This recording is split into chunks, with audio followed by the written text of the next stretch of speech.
കാരണം നമ്മളിവിടെ ഉണ്ട് എന്നുള്ളത് അവരെ ഒന്ന് അറിയിക്കുക, ഓർമ്മിപ്പിക്കുക. അതൊരു നല്ല കാര്യം. അപ്പം അങ്ങനെ ഒരിക്കൽ മെസ്സേജ് അയച്ചു. അപ്പോൾ ആള് നോർമലി നമ്മളോട് ചാറ്റ് ചെയ്തുകൊണ്ടിരുന്ന ആളാണ്. അപ്പം നോർമലി ചാറ്റ് ചെയ്തുകൊണ്ടിരുന്ന ഒരാളോട് അപ്പം നമ്മൾ ആദ്യമായിട്ട് നേരിട്ട് ഞാൻ ഒരു ലൊക്കേഷനിൽ പോയപ്പോൾ അദ്ദേഹത്തെ കണ്ടു.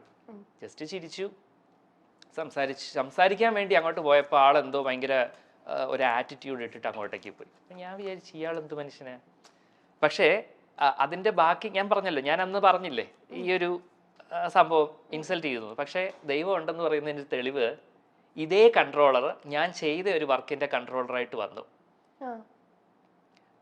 ആ ഡയറക്ടറിൻ്റെ കയ്യിൽ നിന്ന് ആ കൺട്രോളർ ഒരുപാട് ചീത്തവിളി കേൾക്കുകയും ചെയ്തു. എന്നുവെച്ചാൽ ആള് പിന്നീട് എനിക്ക് മനസ്സിലായത് ആള് ശരിക്കും ഒരു ശുദ്ധനാണ്. വലിയ ചുമ്മാ ഒരു ആറ്റിറ്റ്യൂഡ് ഇട്ട് നടക്കുന്നതേ ഉള്ളൂ. അപ്പൊ ആ ഒരു തിരിച്ചറിവ് എനിക്ക് കിട്ടി. വലിയ കാര്യമൊന്നും ഇല്ല, ഒരു പാവം പിടിച്ചൊരു മനുഷ്യനാണെന്ന് പിന്നീട് മനസ്സിലായി. അപ്പം ഒരു തെറ്റിദ്ധാരണകളാണ്. ഇപ്പം കുഴപ്പമൊന്നുമില്ല, ഹാപ്പിയാണ്. നമ്മുടെ അടുത്ത ചക്കം. ശരി, വിസിൽ റെഡി അല്ലേ? ഓൾറെഡി. സീരിയൽ രംഗത്തും പൊളിറ്റിക്സ് സജീവമാണ്. സീരിയൽ രംഗത്തും പൊളിറ്റിക്സ് സജീവമാണ്.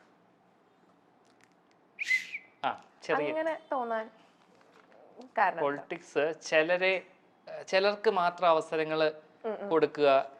അതായത് ഇന്ന ആള് നമുക്കും പ്രിഫറൻസ് കിട്ടിയിട്ടുണ്ട്. പക്ഷെ അത് ക്യാരക്ടറിനെ ബേസ് ചെയ്തിട്ടാ. അല്ല ഇന്ന ആളെന്ന് പറഞ്ഞിട്ട് ചിലര് അതിപ്പം എനിക്ക് പക്ഷെ സീരിയലിന്റെ കാര്യത്തിൽ എനിക്ക് അത്ര ഒരുപാട് എടുത്തു പറയാനായിട്ടില്ല. ചില സിനിമകളുടെ കാര്യത്തിൽ അതുണ്ട്. ഓഡീഷൻസിനൊക്കെ പോകുമ്പോൾ അല്ലെങ്കിൽ മറ്റു ചില കാര്യങ്ങളിൽ ഇന്ന ആളാണ് എന്ന് പറയുമ്പോഴത്തേക്ക് നമുക്ക് ചില റിജക്ഷൻസ് ഫേസ് ചെയ്തത് നമ്മള് ഓക്കെ അതൊക്കെ ഓഡീഷൻ വഴിയാ. എന്നാൽ ചിലർ ഓഡീഷൻ വഴിയൊന്നും അല്ല, ഫേവറിറ്റിസം ഉണ്ട് ഉറപ്പായിട്ടും. അങ്ങനത്തെ പൊളിറ്റിക്സ് അല്ലാതെ പിന്നെ ഒരു സംഭവമുണ്ട്.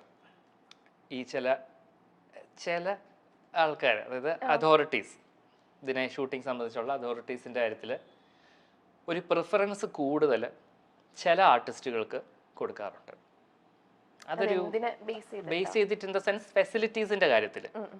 അത് ഇന്ന ആള് ഇപ്പം നമ്മളോട് ചോദിച്ചു കഴിഞ്ഞാൽ പക്ഷെ ഞാൻ ഒരിക്കലും ചോദിച്ച് വാങ്ങിക്കാറില്ല. നമുക്ക് കിട്ടുന്നതൊക്കെ സന്തോഷം. ഇപ്പം എ സി റൂംസ് ഒക്കെ ഇപ്പം നമുക്ക് ഓക്കെയാണ്.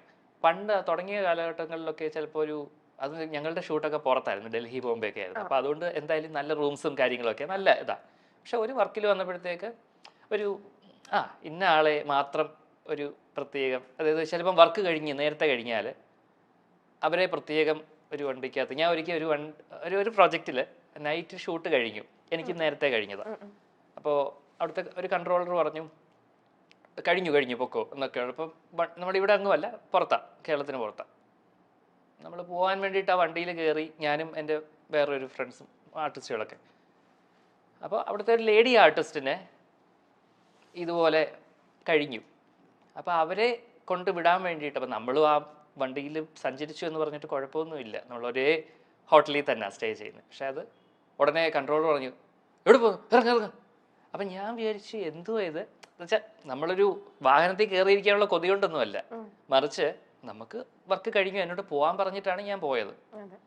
പിന്നീട് നമ്മൾ കയറി ഇരുന്നിട്ട് ഇറങ്ങ ഇങ്ങോട്ടെന്ന് പറഞ്ഞു കഴിഞ്ഞാൽ എന്തോ എനിക്ക് ഭയങ്കര ഒരു ഇൻസൾട്ടിങ് ആയിട്ട് അന്ന് തോന്നി.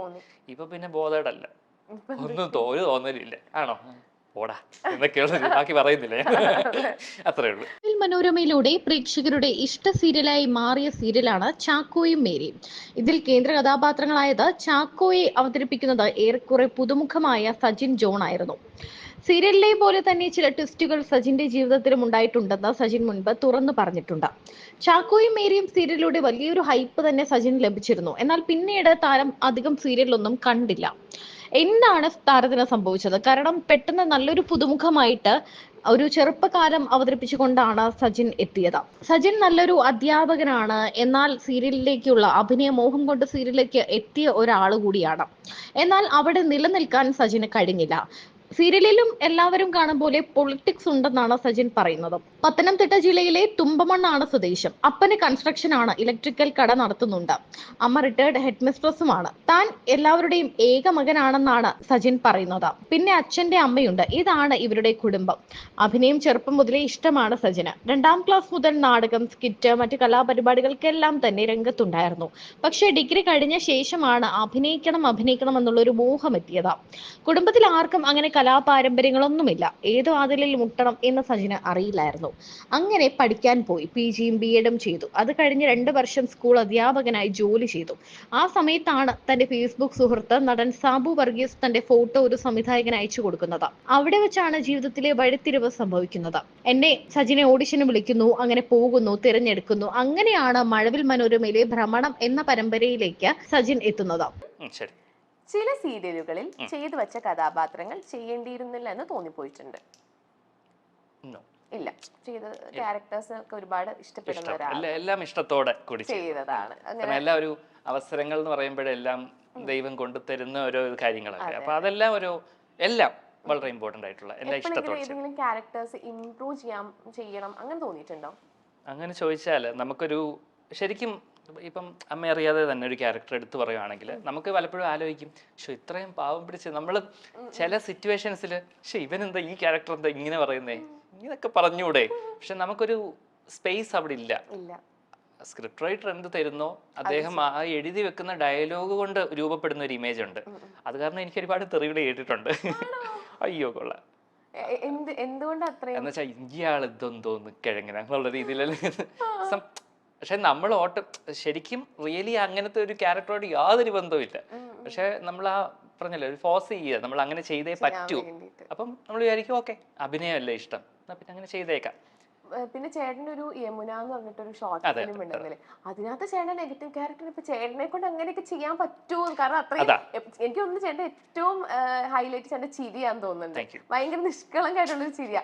അങ്ങനെ കണ്ടിട്ട് ഒരാൾ പെട്ടെന്ന് ഒരു നെഗറ്റീവ് ക്യാരക്ടർ ചെയ്യുമ്പോൾ എല്ലാവരും അതിന് കുറെ കമന്റ് വന്നിട്ടുണ്ട്, ഇയാളെ കൊണ്ട് അതൊന്നും പറ്റത്തില്ല.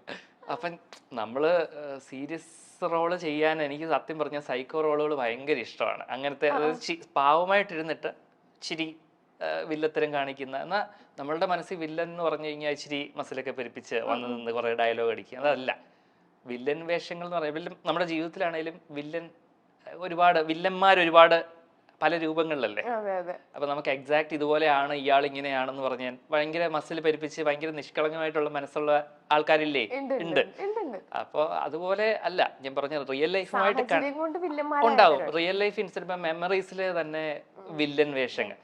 എന്തുകൊണ്ടാണ് അങ്ങനെ? നമുക്ക് ഒരിക്കലും പ്രതീക്ഷിക്കുന്നില്ല ആള് ചിരിച്ച് നിന്നിട്ട് പെട്ടെന്ന് ആ ഒരു സൈക്കോ ക്യാരക്ടറിലേക്ക് മാറുന്നത്. അങ്ങനത്തെ ക്യാരക്ടേഴ്സ് ഒക്കെ കിട്ടിയ സന്തോഷം ചെയ്യാൻ പറ്റും എന്നുള്ള വിശ്വാസമുണ്ട്. അതേസമയം അഭിനയവും അധ്യാപനവും കൂടി കൊണ്ടുപോകാൻ സാധിക്കില്ല. ഏത് കൊള്ളണം ഏത് തള്ളണം എന്ന് സജിൻ അറിയില്ലായിരുന്നു. അങ്ങനെ ഒരു വലിയ റിസ്ക് എടുത്തിട്ടാണ് അഭിനയത്തിലേക്ക് എത്തിയത്. കഷ്ടപ്പെട്ട് പഠിച്ചു നേടിയ അധ്യാപന ജോലി ഉപേക്ഷിച്ചു. അധ്യാപികയായ അമ്മയടക്കം കുടുംബം ഫുൾ സപ്പോർട്ട് നൽകി. അതുതന്നെയായിരുന്നു സജിന്റെ ഇന്ധനം. ഈശ്വരാനുഗ്രഹം കൊണ്ട് ആ ചെറിയ വേഷം വളരെ വലിയ രീതിയിൽ ശ്രദ്ധിക്കപ്പെട്ടു. ആ സമയത്ത് ചാക്കോയും മേരിയും സീരിയലും തുടങ്ങി. അതിലെ കുട്ടി ചാക്കോയ്ക്ക് ചുരുണ്ട മുടിയുണ്ട്, സജിനും ചുരുണ്ട മുടി. അത് കണ്ടപ്പോൾ സജിൻ ആത്മകഥം ചെയ്തിട്ടുണ്ട്, ചാക്കോ വളരുമ്പോൾ ആ കഥാപാത്രം ചെയ്യാൻ ഞാൻ ഫിറ്റ് ആണല്ലോ എന്ന്. പക്ഷേ അത്ഭുതം എന്ന് പറയട്ടെ, ഭ്രമണത്തിലെ തന്നെ ശ്രദ്ധിച്ച സംവിധായകൻ ചാക്കോയിലും മേരിയിലേക്കും തന്നെ വിളിക്കുകയായിരുന്നു എന്നാണ് പറയുന്നത്. അങ്ങനെ മനസ്സിൽ കണ്ടത് കൈവെള്ളയിൽ കിട്ടിയ പോലെയായി.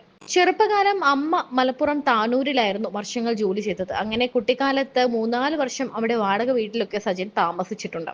പിന്നീട് നാട്ടിലേക്ക് സ്ഥലം മാറ്റം കിട്ടി. പല ഘട്ടങ്ങളായി വികസിച്ച വീടാണ് സജിന്റേത്. പണ്ട് ഓടിട്ട ചെറിയ വീടായിരുന്നു. ഏകദേശം 10 വർഷങ്ങൾക്ക് മുൻപ് പുതുക്കി പണിതു, സൗകര്യങ്ങളൊക്കെ കൂട്ടി. അങ്ങനെ ഇന്ന് കാണുന്ന വലിയ വീടാക്കി. അന്ധനായി അഭിനയിക്കുന്നത് ആദ്യം വലിയ വെല്ലുവിളിയായിരുന്നു സജിന്.